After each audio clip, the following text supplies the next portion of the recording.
beautiful. Some lions sleeping.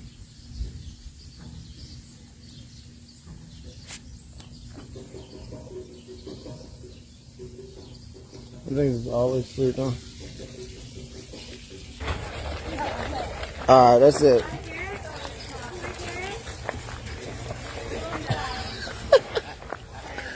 Oh my gosh. You're so cute. Alright.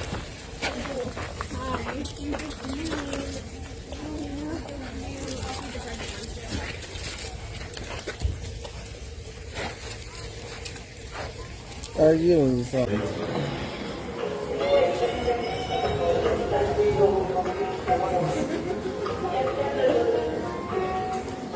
Oh, this one got some nice antlers. They're growing in on each other.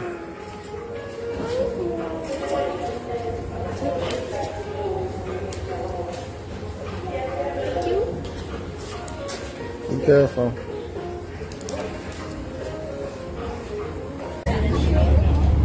They're also very aggressive athletes, so aside from their very cool heritage and the fact that they play a pretty cool character, they're also pretty impressive athletes. So these big birds, they're faster than every one of us on the truck, and the reason I know that is because they actually outrun Usain Bolt in his prime. So Usain Bolt is prime. As you can see right there, it has that velvety tissue covering its antlers. Surprisingly enough, that's called velvet. That soft tissue actually enables deer to grow their antlers back every single year. Underneath that tissue, they have a bunch of blood vessels that carry them protein, minerals, and nutrients, and that allows those antlers to grow at some very impressive rates. So those antlers that you're seeing on that fallow deer just started growing this spring. Here comes Ella. It is not every day that Ella comes to join us on this adventure. So we have to be very slow feeding Ella. She's kind of shy.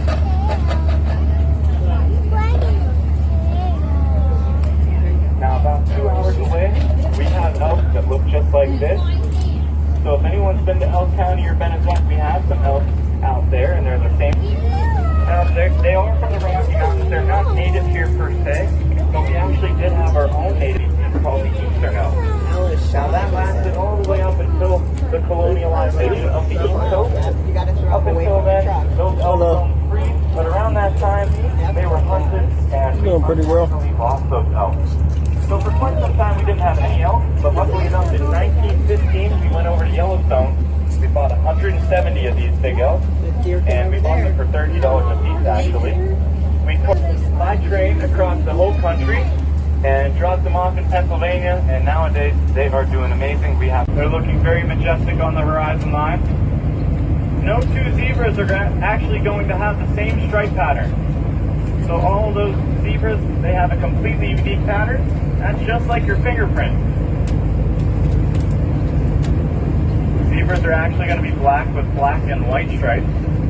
So they have black skin underneath, then they got black stripes made from a pigment called melanin, and then they have white stripes made from a lack of pigment. Really cool.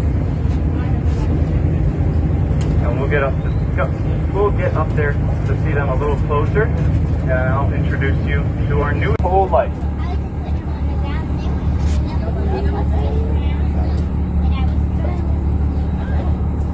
Now we are, going to be heading on out here in just a moment, but definitely finish up a handful or two to these beautiful deer before we head on out into our barnyard enclosure.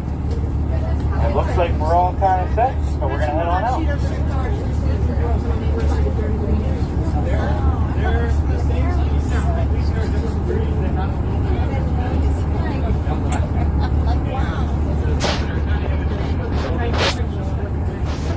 Yes, it did. It's fine. Oh, listen. I have coconuts. No, you don't. Alrighty, y'all. 5 fallow deer. Here we go. No more car snacks.